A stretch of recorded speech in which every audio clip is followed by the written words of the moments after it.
మనుషులు ఎలాంటి వారు అయ్యారంటే సత్యాన్ని అసత్యంగా మలచడానికి లంచం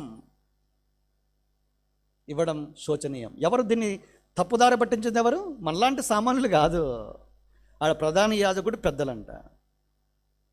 దేవుని వాక్యాన్ని బోధించే నాయకులే డబ్బులు ఇచ్చి సత్యాన్ని అసత్యంగా మార్చి ప్రకటన చేయాలని కోరుకుంటే నీతిమంతుడే రక్షించబడుట దుర్లభమైతే దుర్నీతి పరులు అనీతిమంతులు ఎక్కడ నిలబడతారు? దేని యొక్క తీర్పు దేని యొక్క ఇంటి నిద్ర నుంచి ప్రారంభమవుతుంది. ఒక్కొక్కరిని తాట తీస్తాడు, తీసి మొదలు పెడతాడు అందరినీ. ఎంత అబద్ధాలు డెలిబరేట్గా అండి, అబద్ధం అని నోరు అసలు ఎట్లా నోరు తెరుస్తారు? అసలు ఎట్లా నీళ్లు తాగినట్టు అబద్ధాలు. కోర్టు ద్వారా సమన్లు ఒక బ్రదర్ ఎంతో దీనుడు వచ్చి అన్నా ఇట్లా జరిగిందని అన్నాడు. ఏం జరిగింది? తను ఏమాత్రం సంబంధం లేని వాని మీద కోర్టు ఇష్యూ జారీ సమన్ వచ్చింది. తనకి చూసుకుని ఆశ్చర్యపోయాడు.